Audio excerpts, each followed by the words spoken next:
Bem-vindo ao Freudcast. Aqui nada é proibido. Vamos mergulhar nas águas profundas do inconsciente. Vamos falar de angústia, sexualidade, maternidade, pânico, depressão, síndromes, fetiches e tantos outros assuntos que envolvem o labirinto da psique humana. Só que desta vez, quem vai sentar no divã são as neuroses e não o paciente. Alerto que nem sempre teremos respostas prontas, mas prometemos que, no mínimo, você vai ser desafiado para olhar para si mesmo, já que a psicanálise pode ser uma lanterna iluminando os cantos mais escondidos da nossa mente. Como diria Freud, onde há id, deve haver ego e, claro, o superego. Começa agora Freudcast.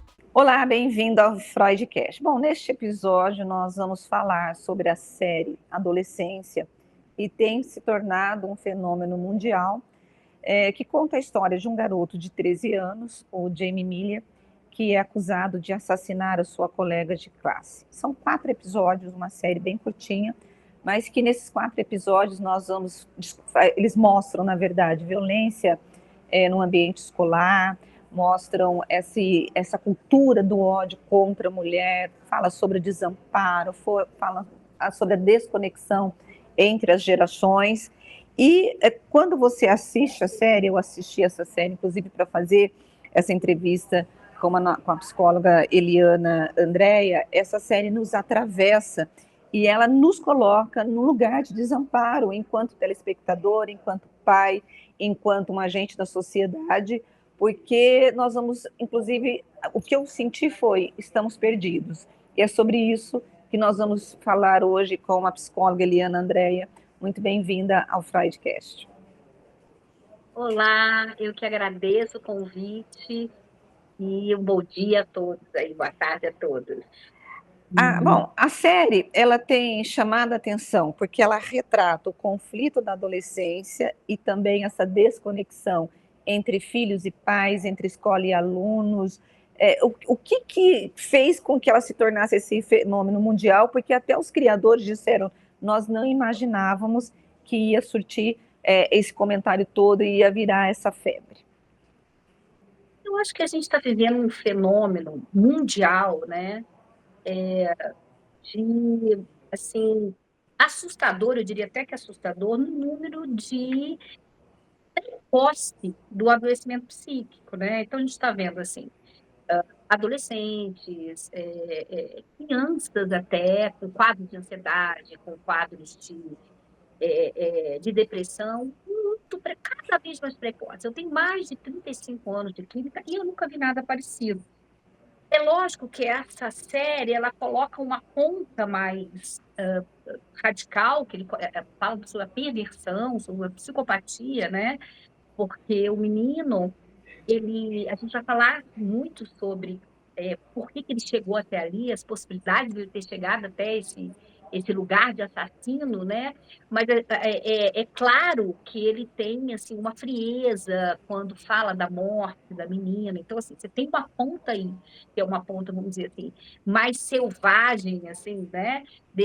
Do que está acontecendo aí com as nossas crianças, com nossos adolescentes. Mas eu acho que alertou muitos pais no sentido de o que nossos filhos estão, afinal de contas, fazendo, com quem eles conversam, onde essas crianças e esses adolescentes estão. Esse, para mim, foi o ponto fundamental dessa série. Agora, você acha que, assistindo a série, você percebe nos personagens padrões de fuga, de mecanismos de fuga, em que eles estão desconectados, inclusive da realidade? Porque você falou, e a sensação que eu tive quando fala do assassinato, do crime, né, que ele cometeu, parece que ele não se sensibiliza, né? Então, parece ele está completamente desconectado, ou o ódio é tão grande, eu não consegui identificar qual que era o padrão ali. O que acontece, né? Na verdade, assim, o que seria, por exemplo, um comportamento perverso, psicopata? É quando você tem prazer em provocar o dano, né? E você não se sensibiliza com isso. Eu não sei se chegou nesse nível do prazer, né? Não sei se ele chegou, assim, ele teve prazer em matá-la, mas ele teve um descontrole emocional, onde a única solução que ele viu ali foi matá-la. Mas, de qualquer maneira, absolutamente incompatíveis os afetos, né? Ele, assim, o estímulo era um estímulo, ele sofreu bullying, a gente viu isso, né? Mas Uhum. existe uma incompatibilidade desse afeto, né? Então, assim, mas o que que eu acho que a gente tem que pensar nisso, né? Primeira coisa, todas as crianças, elas podem chegar nesse nível. Eu diria que, lógico que são as exceções, gente. Não vai dizer que as crianças, que os adolescentes podem chegar nisso independente de qualquer, se tiver, por exemplo, uma cultura muito opressora. Mas podem chegar também. Mas eu diria que os adolescentes, do jeito que estão sendo conduzida a adolescência hoje, eles podem chegar para patamares muito perigosos, né? Uhum. Eu não diria que ele teve uma fuga ali. Eu não sei se ele fugiu realmente do afeto, né? Ou se ele Uhum. negou o afeto, que é um comportamento, um mecanismo de defesa, ou se de fato ele não sentiu aquele afeto. Então isso ainda ficou um pouco. E quando Uhum. fala que ela morreu, ele não parece que ele não entra, ele não sintoniza nessa catástrofe, né? Agora, é importante, coisa que eu queria falar muito, Hum. quando você me chamou para falar sobre isso, meu Deus, eu preciso falar sobre isso. Hum. O que está acontecendo, que eu acho? Assim, a grande questão, a mãe, ela fala, né, no Uhum. final da série, no final do último capítulo, ela coloca que, ele estava no quarto, para mim estava tudo bem, enfim. Uhum. O que eu estou, assim, pensando, assim, cuidar do filho hoje, esse lugar do cuidar, ele mudou a perspectiva, e é uma perspectiva que, para mim, está sendo muito pouco eficaz e avassaladora no sentido da psique, da infância e da adolescência. Porque o cuidar, quando você, por exemplo, abre a porta do quarto do filho, você vai dizendo: estou aqui, estou te vendo, estou vendo o que você está fazendo.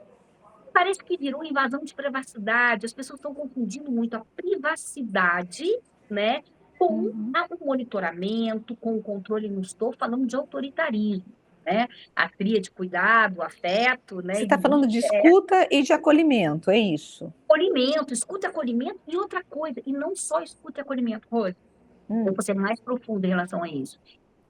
Eu acho que a gente também romantizou, que eu vou falar bem polêmico, mas é para a gente pensar, a gente está aqui para pensar.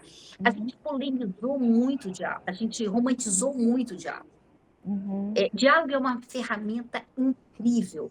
para resgate de qualquer relação, para o entendimento da relação, na conjugalidade, na maternidade, na paternidade, na fraternidade, seja o que for, mas de adulto com adulto, adulto com adolescente, há horas que não é só o diálogo, não basta você conversar. Você tem que chegar e não quero que você faça isso. Por quê? Porque eu não quero. Mãe, eu vou para a festa, 14 anos, vou para a festa fantasia. Não, você não vai, porque eu não quero que você vá. Porque eu acho que não é bom lá para você. E acabou, né? Mas, mãe, não interessa. Então, essa intuição, sabe aquela intuição de mãe, tô com uma intuição que isso não tá legal, não vai. Está se perdendo. A mãe está desaparecendo, estou muito preocupada. A mãe está esgotada, está cansada, está exausta. Os adolescentes estão sozinhos. Agora, você sabe que tem uma parte da série que me chama a atenção e eu não vi comentário disso em nenhum lugar? Hum. Quando a policial feminina entra na escola.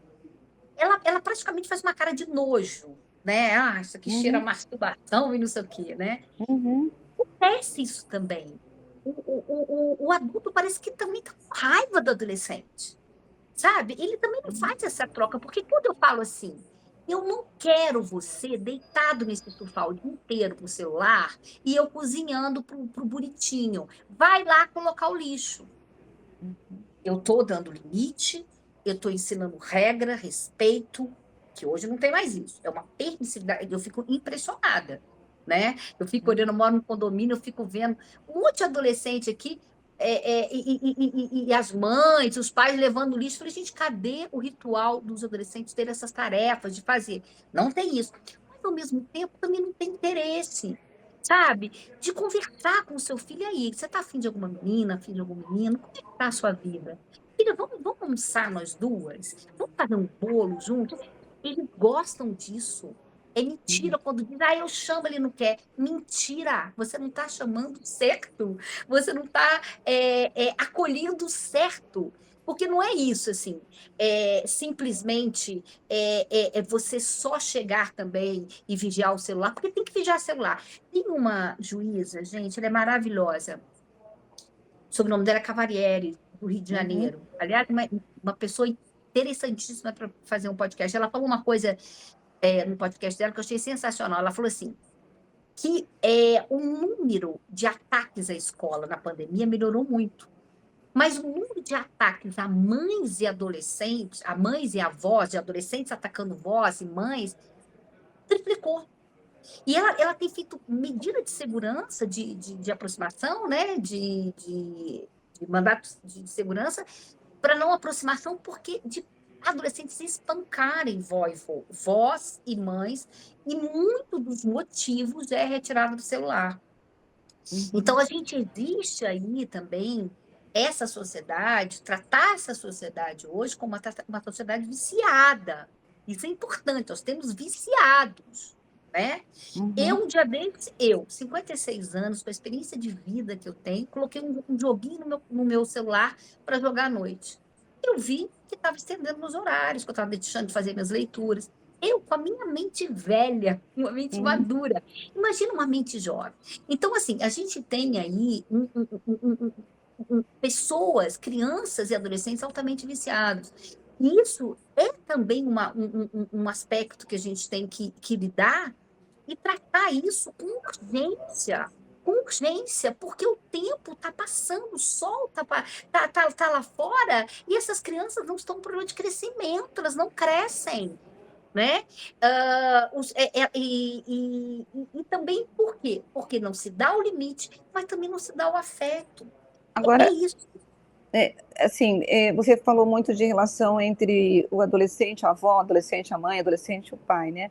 Mas, assim, de forma geral, como que de que maneira essa ausência da orientação parental, ela pode levar esse adolescente a buscar pertencimento em grupos radicais de comportamentos destrutivos? Porque a série traz isso, né? Quando você não tem essa orientação parental, quando você não está conectado, porque fala muito o que me pega é essa conexão até do próprio policial com o próprio filho dele, né? Você percebe assim, ele falou, fazia muito tempo que eu não conversava com meu filho desse jeito. Então, essa ausência parental, ela pode levar o próprio filho, o próprio neto, para essa busca desses grupos que acabam atraindo esses jovens, e eles são destrutivos, porque eles disseminam o ódio, né? Olha, isso é muito interessante que você falou. Como é que dá a formação do self, do bom É, self, daquele self forte? É a isso. sensação de pertencimento, né? Uhum. E você começa desde pequenininho, na sua família, na sua casa, você pertence àquela casa. E o que é pertencer a essa casa? Vamos almoçar? Ah, mãe, posso almoçar no quarto? Vai almoçar no quarto? Não, senhor, você vai almoçar aqui na mesa comigo. Né? Ah, domingo vamos ver a avó na casa da avó. Ah, não vou, não, porque hoje o que eu tenho observado é que tem tido os jovens têm tido muitas opções e Uhum. decisões que não pode ter. Gente, a gente tem que ter um código dentro da gente. É assim, isso não pode de jeito nenhum. Eu falo Uhum. isso para todas as relações. Isso não, né? Uhum. Então, assim, um jovem, não vou na casa da avó. Não, você vai na casa da avó. Não, mãe, não quero ir. Vai, traz meu prato. Os pais estão trazendo e não está indo visitar a avó.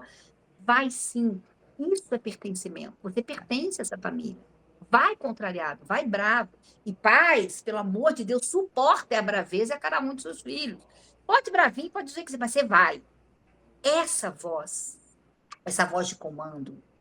A psicanálise tem uma coisa linda que ela fala sobre a linearidade e a surpreendência. Isso é muito interessante na família. A mãe é a linear. É aquela que todo dia vai tomar banho. Quer, vai tomar banho, vai tomar banho. O pai não participa muito disso. Mas o pai é aquele que, do nada, ele está lá assistindo futebol, está vendo a criança chorar, que não é que toma banho. O que ele faz? Ele, peraí, agora é comigo. Vai tomar banho agora. Essas entradas. Então, nem a linearidade e nem a surpreendência tem acontecido. Porque o que tem acontecido muito?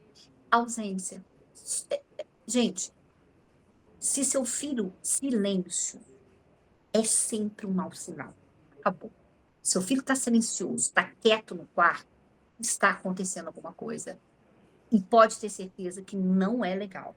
Né? Então, assim, o adolescente, ele é barulhento, ele é chato. E você, como hoje, né, assim, eu como vó, né, e como mãe de 3 que estão aí tocando as suas vidas, muito bem, graças a Deus, eu acho que eu fiz muito esse papel, né, que foi o papel de incluí-los na família como um todo, desde hoje a louça é sua, hoje você passeia com o cachorro, hoje nós vamos ao mercado, você vai me ajudar. Eu vou em mercado, eu não vejo mais um adolescente com pai e mãe ajudando a carregar uma bolsa. Porque gentileza, amor é ensinado. Esse menino, o que ele foi ensinado? A mãe estava fora, a mãe ficou uma dimensão e ele em outra. E eu acho que isso está impactando muito porque a gente está com medo. Eu acho que existe medo. Os próprios adolescentes estão com medo dos próprios adolescentes. Né? Eu encontro muita criança, muito adolescente falando, eu não quero mudar para tal escola. Por quê? Porque lá todo mundo é popular e eu sou gordo, vão me chamar de gordo. Então, assim, eu acho que esse combo, que é um dos combos fundamentais do processo educacional, que é o combo limite-afeto, está faltando de uma maneira, assim, impressionante. E eu falo isso com toda a segurança do mundo. Educar é campanha, é todo dia falar, você hoje, deixa eu olhar, é fiscalizar essa campanha, né? Eu tô com um menino que está muito agressivo, vamos fazer uma campanha, e essa campanha consiste em limite e afeto, e cuidar, vamos cuidar, né? E aí, e hoje eu percebo que os pais, eles não colocam o problema no lugar do problema. E aí entorna o caldo. Eles minimizam o fato do filho ter usado maconha com 13, 14 anos. Não é, isso é sério. Cadê a voz de comando? Não quero, não admito. Sabe aquela coisa que quando o filho dá um tapinha, você com 6 anos, a mãe fala, filho, não pode bater na mamãe. Até essa voz intuitiva da mãe, sabe? Tá louco de bater em mim? Não. Precisa de voz. O ser humano é sensorial, o adolescente é sensorial, ele precisa de olhar, ele precisa de presença, ele precisa que você olhe para o rosto dele. Filho, vamos passear comigo? Vamos dar uma corrida? Vamos jogar beach tênis? Vamos andar na praça? Vem, filho. Olha no olho dele e vai que ele vai. Ele quer.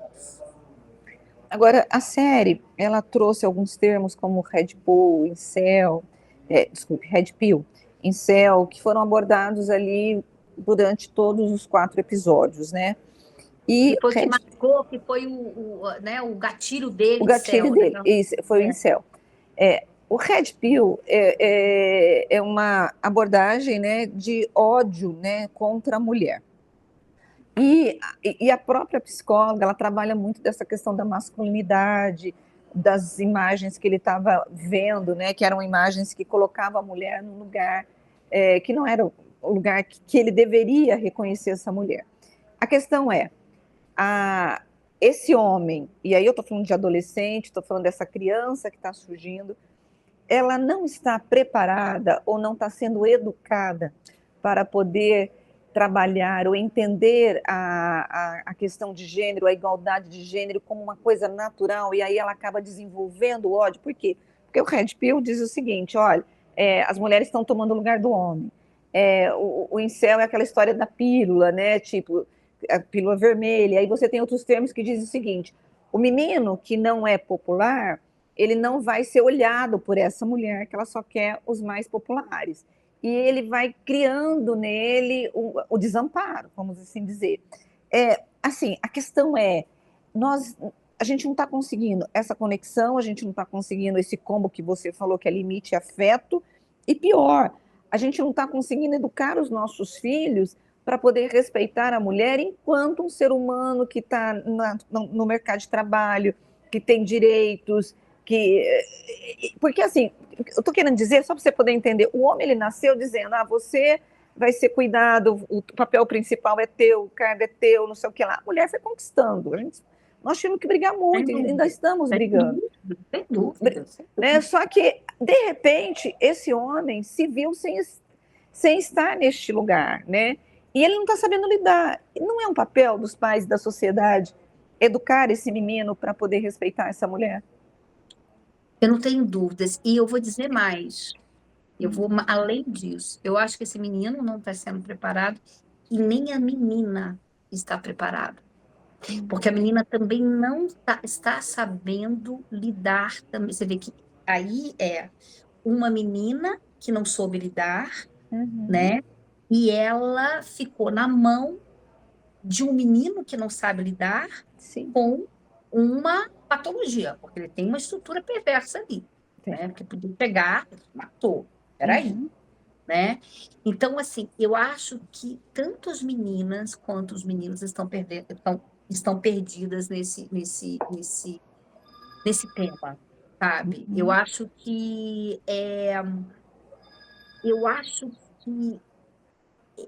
eu concordo com você plenamente, assim. Os homens não estão sabendo lidar com o lugar que a mulher está ocupando, né? Isso aí é base, isso é base. Tanto que os discursos conservadores, né, têm vindo à tona de uma maneira louca.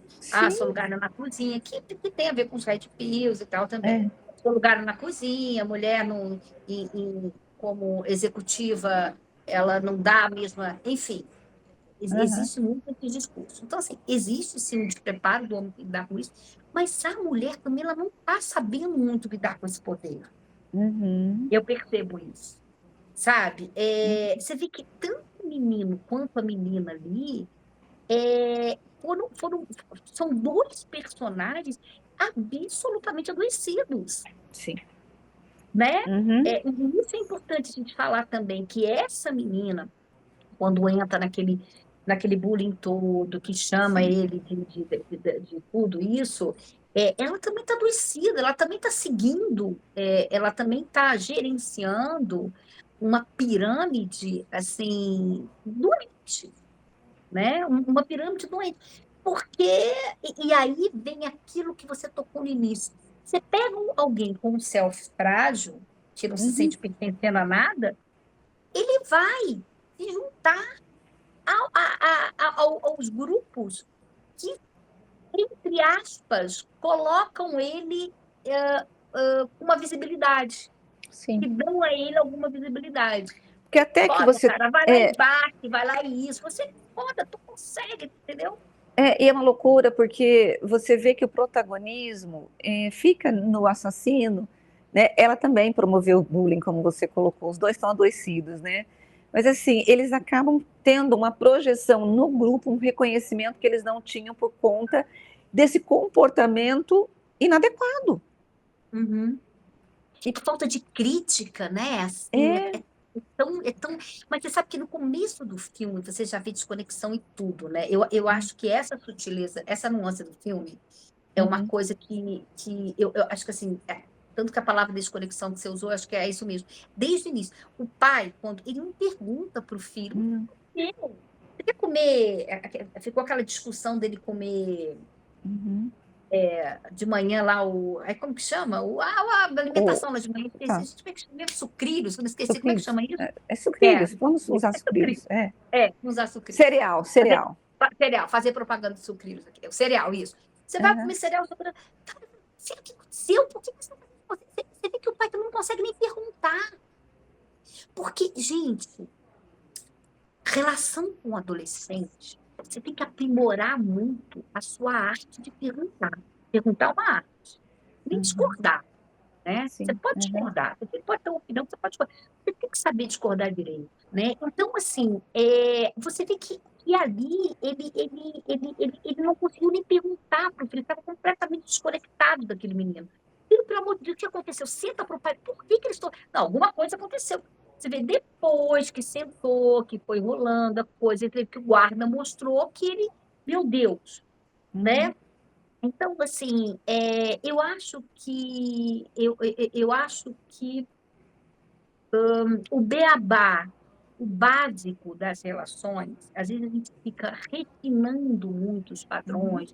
Vamos sentar, vamos falar sobre filosofia, Uhum. é, com um refinamento muito grande, que lógico que é super válido você conseguir colocar seu Uhum. filho nesse lugar refinado também, mas o beabá não se coloca mais, sabe? Não se ensina mais. Amor se ensina, gentileza se ensina. Eu venho de uma geração da década de 60 que cachorro era preso com corrente. Meu avô na fazenda tinha um monte. Eles ficavam na corrente. A gente achava normal. Essa geração me ensinou a amar os cachorros. Eu aprendi Uhum. muito a amar os animais com essa geração, com a geração dos meus filhos. Eles me ensinaram. Até me arrepiou, porque eu amo cachorro hoje. Eu não consigo ver um cachorro na corrente, eu morro. Então, esse ensinamento, né, assim, essa, essa vontade de ser pai, de ser mãe, você vê que é todo um movimento de conexão, né? Você vê na escola, diretora, Uhum. tudo é desconectado desde o início. O pai policial com aquele filho, que estava sofrendo de Uhum. racismo, o menino que estava ausente, o menino que nunca saiu para comer com o pai, quanto tudo desconectado. A Uhum. diretora, o diretor da escola, os alunos. Então, assim, uma barbárie, né? Assim, É. eu acho que assim, é lógico que tem o cinema, ele precisa disso, né? Ele precisa, às vezes, de uma caricatura, mas a gente está muito próximo disso. É. Quais são os principais sinais de que um adolescente está em sofrimento psíquico? Excelente pergunta. Bom, mudanças de comportamento, né?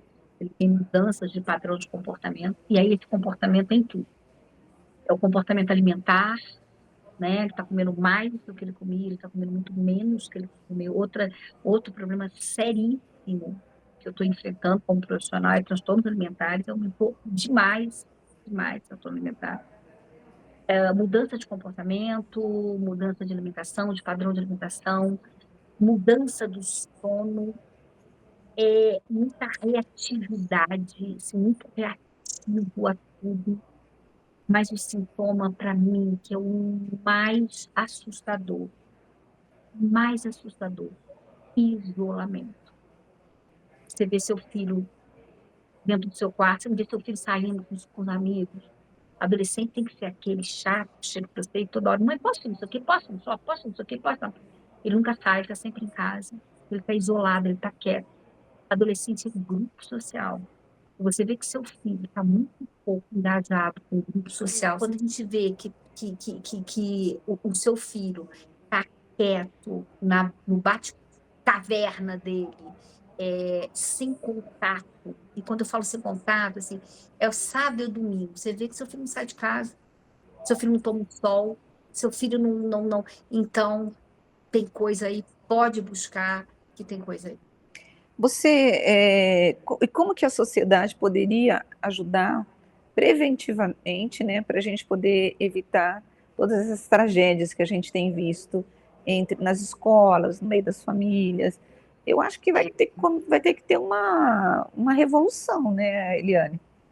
Pois eu acho. Essa juíza que eu falei, Cavalieri, esqueci o primeiro nome dela. Uhum. Ela vinha fazendo muita palestra nas escolas, ela como Uhum. experiente de juíza da vara da infância, né? Ela vem fazendo palestra. Eu acho que são nichos assim, importantes. Acho que nós, da saúde mental, precisamos falar o que a gente está vendo, né? A gente está nos bastidores, gente. Assim, eu vejo o dia inteiro sofrimento psíquico. Eu vejo adolescentes que se cortam todinho. Eu vejo adolescentes que se cortam todinho em um movimento de sofrimento absurdo. E os pais acham que é só manada. Uhum. E é só... Mas, cara, por que entrou nessa manada? Isso que eu tenho que entender. Uhum. Meu filho se cortando entrou nessa manada do corte. isso, Uhum. né? Então, eu acho que nós fazemos da Quando você saúde fala mental manada, você está dizendo que os pais acham que é uma moda, é isso? É moda, a um manada. Uma pessoa se cortar, vai todo mundo se cortar também. Isso, Ah, ok, entendi. exatamente. O comportamento de manada é o Ah, tá, comportamento de tá, você tá. seguir, Aham, reproduzir tá. enfim. E não é. É, mas para ele reproduzir isso é porque ele é muito frágil. Cadê o selfie desse menino? Uhum, Cadê o crítico? Cadê a saúde? Cadê a lucidez? Né? uhum, Eu acho que nós, como sociedade, exercendo o papel de mãe, de uhum, pai, de tia, de tio, de amigo, de avô, eu acho que a gente tem que olhar mais, ficar mais atento, né? uhum, Ao filho da amiga, ao uhum. sobrinho, ao nosso filho, ao nosso neto. Eu acho que a gente tem que se Agora, olhar também, é, como é que está gerenciando o nosso tempo. Ah, a gente está terminando aqui, só como última pergunta, eu acho o seguinte, esse mundo digital, ele trouxe para a gente um novo amigo, que é o celular. E esse adolescente, você mesmo falou que a juíza disse que às vezes muitas agressões acontecem entre o adolescente contra a mãe, contra a avó, porque tomou o celular, né? Então o celular virou um objeto do corpo, né, o outro, extensão, né? é o outro dessa pessoa. Agora, quando eu tenho uma dependência tão grande, e não é só do adolescente, a gente não pode pôr ele nesse lugar, porque os pais também são culpados. Eu Eu falei, participei de uma é uma palestra, geração inteira é isso. assim, de viciados, né? Os Eu adultos são participei de viciados. uma palestra em que o psicanalista ele disse o seguinte, que a relação da mãe e do bebê na hora da amamentação e aquele olhar, aquela coisa dela passar a mão no rosto, havia ali uma troca, ali estava tendo uma construção daquela unidade, né? Eles são únicos. E ali você começa aquela relação entre os dois. Com o celular, essa mãe deixou de olhar para o filho, enquanto ela amamenta, ela olha para o celular. Isso mesmo. E esse Exatamente. vínculo, ele quebrou. E esse vínculo é extremamente importante para essa criança. É o momento dos dois. Então, a questão é, quando eu pergunto o que a sociedade pode fazer, a compulsão, eu acho que essa é a palavra, pelo uso do celular, ele está em todas as faixas etárias. E isso fez com que a solidão ficasse sendo eu e o meu celular. Eu posso ser tudo quando eu quero escrever, digitar o que eu quero, mas o outro não sabe de mim. Como que a gente vai resolver esse problema? Pois é, eu acho, Rose, que o primeiro passo é reconhecer. Vamos reconhecer que nós somos agentes diretos, nós estamos também viciados. E é um mecanismo de tratamento até do vício, né? Como é que você começa a É, tratar a questão do vício? Primeiro tem que reconhecer, senão não vai, senão engrena o tratamento. Vamos reconhecer. Não vamos responder perguntas para os nossos filhos olhando para o celular. Mãe, o que tem de almoço hoje? Ah, eu fiz um macarrão. O olhar, isso que você me falou, é essencial. O olhar, perdemos a capacidade de olhar. As adolescentes falam assim para mim: eu não sei se ele está gostando de mim, mas ele te paquera, ele te olha. Eu não sei. As jovens não sabem nem interpretar mais o olhar. Elas não sabem perceber se o cara tá afim dela. Ah, ele mandou um oi no Instagram, ele curtiu minha foto. Tá, mas você viu ele na rua? Ele te olhou?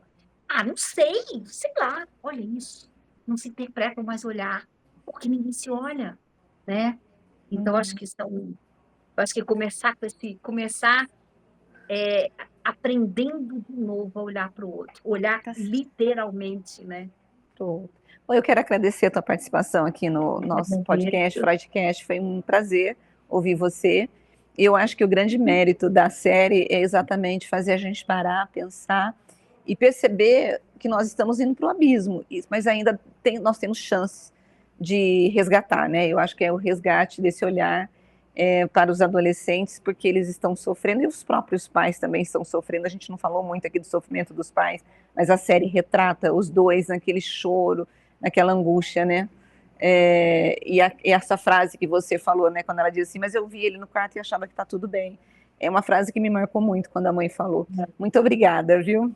Eu que agradeço, e é um assunto, dá para mais uns 3 podcasts, mas a gente começou aqui a dar uma provocada, né? É Então, tá verdade. ótimo, um prazer o convite, viu? Muito obrigada, viu?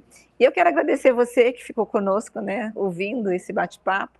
E eu quero te pedir, na verdade, não é nem, quero pedir para você compartilhar esse podcast com mães, com pais, com tios, com avós, com professores, com todo mundo que sempre vai ter um adolescente ou alguém, uma criança na família, e você, enquanto pai, enquanto tio, precisa ouvir e nós precisamos falar disso, porque quanto mais a gente fala, mais a gente se conscientiza e a gente se compromete e a gente se implica em fazer a nossa parte e ajudar e nos ajudar. Então, por favor, indique e compartilhe esse podcast, porque eu acho que é de extrema importância. E até a semana que vem, quando nós teremos mais um assunto e mais um psicanalista, um psicólogo aqui para a gente poder falar sobre saúde mental. Beijo, tchau, tchau.